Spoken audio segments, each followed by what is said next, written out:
Bom, essa aula agora a gente vai terminar 3 questões de ciência da natureza e suas tecnologias. Vamos lá, ciência e tecnologia para o Brasil melhor. Prova azul, questão 60, prova 2010. Vamos lá então. Ciência da natureza e suas tecnologias. A lavoura roseira na planície costeira da região sul do Brasil comumente sofre perdas elevadas devido à salinização da água de irrigação, que ocasiona prejuízos diretos, como a redução de produção da lavoura. Solos com processo de salinização avançado não são indicados, por exemplo, para o cultivo de arroz. As plantas retiram a água do solo quando as forças de imbibição dos tecidos, ou seja, de quantidade de água que é absorvida pelas raízes, são superiores às forças com que a água é retida no solo. Está aí, cultura do arroz, salinização dos solos, cultivos Winkel e Schiedel.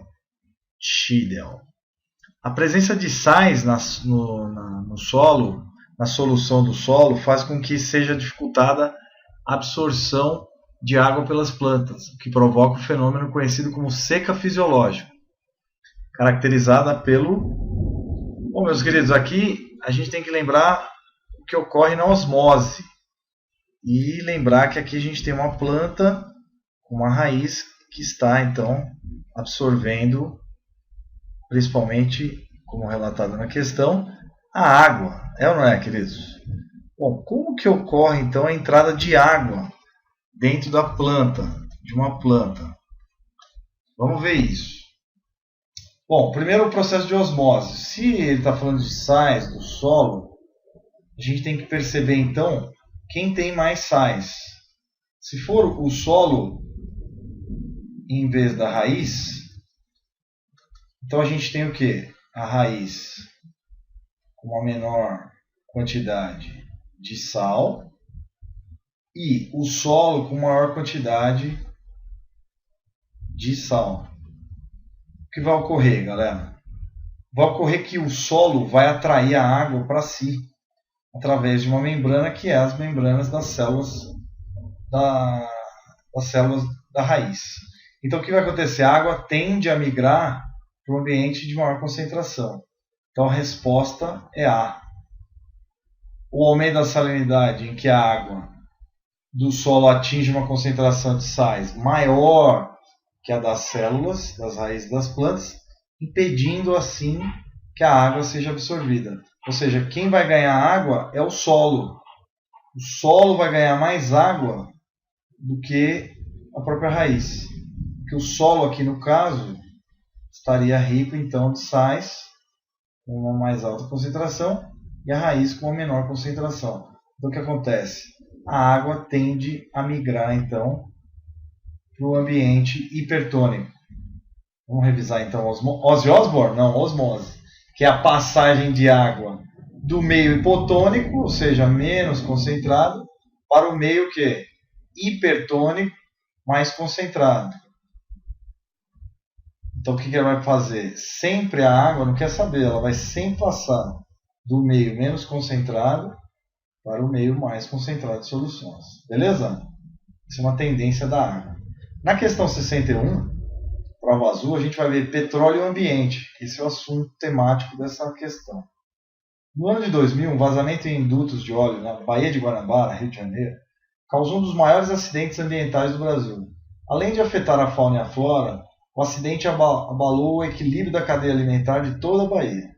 O petróleo forma uma película na superfície da água que prejudica as trocas gasosas da atmosfera com a água e desfavorece a realização da fotossíntese, que é a principal reação bioquímica dos seres vivos, pelas algas, que estão na base da cadeia alimentar hídrica. Além disso, o derramamento de petróleo, de óleo, contribui para o envenenamento das águas, consequentemente, a intoxicação da fauna, flora aquáticas, bem como conduziu à morte de diversas espécies animais, entre outras formas de vida, afetando também a atividade pesqueira.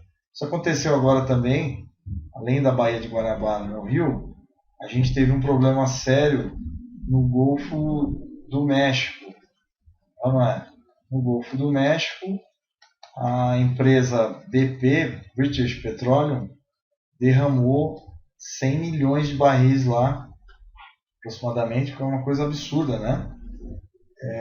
Ocorreu a mortalidade de mamíferos aquáticos, de peixes, de toda a pesca da carcinicultura americana foi afetada lá naquela região ali da Louisiana, né? Então a situação exposta no texto, retirada aí da Scientific American Brasil, de 2005, e suas implicações. A. Indicam a independência da espécie humana com relação ao ambiente? De forma alguma. B. Alertam para a necessidade do controle da poluição ambiental para a redução do efeito estufa? Bem, aí é poluição hídrica, né? C. Ilustram a interdependência das diversas formas de vida animal, vegetal e outras do seu ambiente. Verdadeiro, né? Essa é a questão correta. E D. Indicam a alta resistência do meio ambiente à ação do homem? Não, isso não é verdade, eu nem continuo lendo.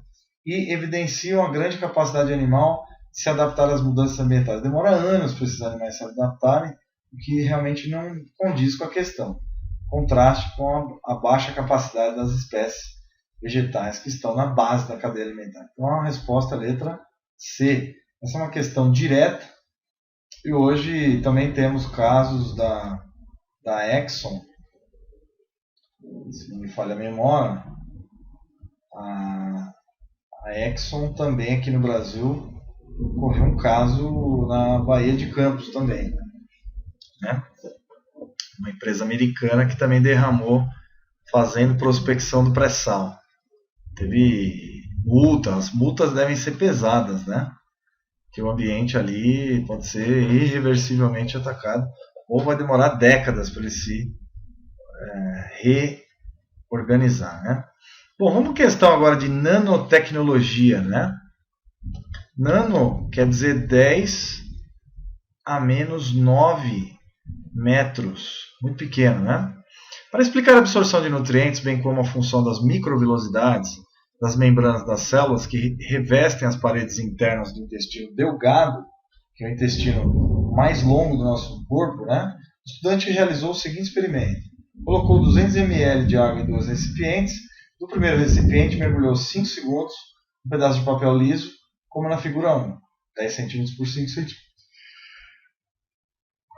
No segundo recipiente, fez o mesmo, um pedaço de papel com dobras, simulando as microvilosidades conforme a figura 2. Né? Os dados obtidos foram a quantidade de água absorvida pelo papel liso foi de 8 mililitros, 8 vezes 10 a menos 3 litros, enquanto que o papel dobrado foi de 12 vezes 10 a menos 3 litros. Então houve um aumento aí de 1/3 na absorção. Com base nos dados obtidos, infere-se que a função das microvilosidades intestinais com relação à absorção de nutrientes pelas células das paredes internas do intestino é a de: se eu tenho uma parede interna que tem uma maior área de absorção, pessoal, eu vou conseguir reter mais alimento aí, não é? Essas cristas, essas microvilosidades vão favorecer o nosso intestino. Se nós temos 5 metros de intestino, só para vocês terem uma ideia, a gente vai poder multiplicar isso por 4, até por 10, pelo fator 10. O que aumentaria a área de absorção de 5 metros para 100 metros, o que é absolutamente fantástico. Então a resposta tem a ver com a área de absorção. Se eu comparar essa mesma área que eu estou criando aqui e fizer uma reta, o alimento não vai ficar retido aqui, ele vai se derramar aqui e vai ter o quê? Uma menor absorção intestinal nesse caso. Já no caso das inter e das microvilosidades, você tem ainda um nível de absorção muito grande, que vai ser favorecido então pela superfície de absorção que é maior. Imagina um tapete e um chão liso. Claro que um pano rugoso ele vai absorver mais água do que um plástico liso, né? A ideia é essa. Então eu espero que vocês tenham gostado dessa explicação e vamos estudar a ciência e tecnologia, hein, pessoal? Esse assunto é extremamente chave para quem vai prestar engenharia na área de medicina também e nas outras carreiras mais concorridas. Então estudem bastante, porque esse será um diferencial do Enem para quem vai prestar nas grandes universidades do Brasil, principalmente as federais. Tá? Você tem que ter uma nota muito alta, principalmente o UFABC, agora fazendo propaganda do UFABC, a nota de corte da UFABC ela vale 1,5, então o peso da prova de Ciências da Natureza. Grande abraço para vocês, tchau, tchau, vão estudando, hein? Até mais, até as próximas aulas.